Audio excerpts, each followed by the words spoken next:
Shalom, berjumpa lagi dengan saya di Karyaku Channel. Kiranya kita semua dalam keadaan baik dan sehat-sehat saja. Kita akan membahas tentang kuasa kebangkitan. Kebangkitan Tuhan Yesus adalah peristiwa yang paling dalam sejarah kekristenan.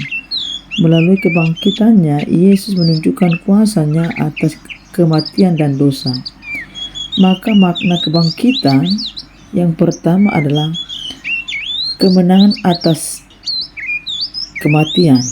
Kebangkitan Yesus menunjukkan bahwa Dia memiliki kuasa atas kematian dan dapat memberikan kehidupan kekekalan bagi kita. 1 Petrus 15:55-57. Yang kedua, pengampunan dosa.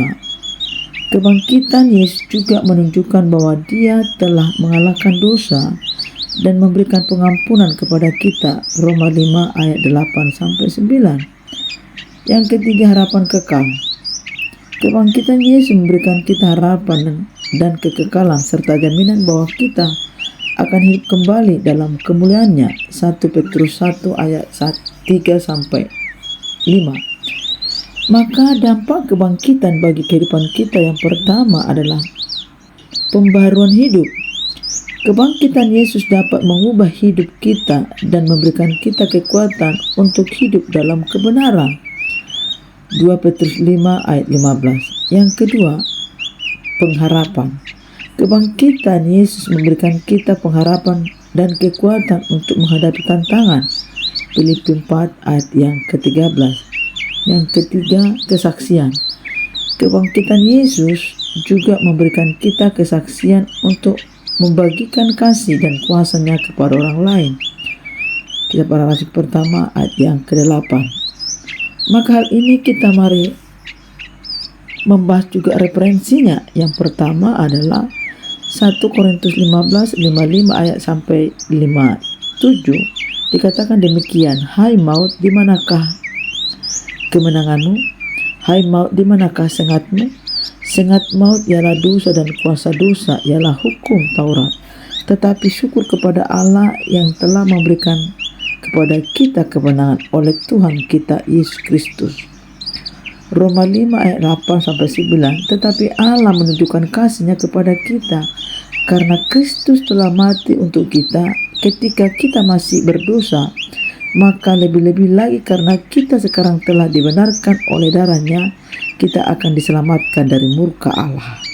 1 Petrus 1 ayat 3-5 dikatakan, terpujilah Allah dan Bapa Tuhan kita Yesus Kristus yang karena rahmat-Nya yang besar telah membuat kita lahir kembali oleh kebangkitan Yesus Kristus di antara orang mati kepada satu hidup yang penuh pengharapan. Yang keempat, 2 Korintus 5 ayat 15. Dan Kristus telah mati untuk semua orang, supaya mereka yang hidup tidak lagi hidup untuk dirinya sendiri, tetapi untuk Dia yang telah mati dan dibangkitkan. Yang kelima, Filipi 4 ayat 13. Segala sesuatu dapat kutanggung di dalam Dia yang memberikan kekuatan kepadaku. Yang keenam, Kisah Para Rasul pertama ayat 8. Tetapi kamu akan menerima kuasa kalau Roh Kudus turun ke atas kamu, dan kamu menjadi saksiku di Yerusalem dan di seluruh Yudea dan sampai Samaria dan ke ujung bumi. Kita percaya bahwa kuasa kebangkitan itu luar biasa bagi kita orang percaya. Maka mari kita belajar sungguh-sungguh akan hal ini, karena Tuhan menunjukkan kuasa-Nya bagi dunia dan bagi kita sebagai orang percaya kepada-Nya. Oleh sebab itu, mari dengan sungguh-sungguh kita memahami akan kebangkitan Yesus ke surga dan percaya bahwa Tuhan menyediakan tempat bagi kita, dan Tuhan tidak serta pergi ke surga, tetapi Dia meninggalkan Roh penghibur bagi kita, memampukan kita untuk hidup di tengah-tengah dunia ini. Maka dengan itu saudaraku, mari kita menyadari akan kuasa kebangkitan Tuhan Yesus dalam hidup kita. Mari kita percaya bahwa Tuhan telah menang. atas maut. Demikian firman ini bagi kita.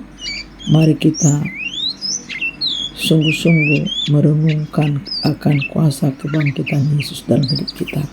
Tuhan Yesus memberkati. Shalom.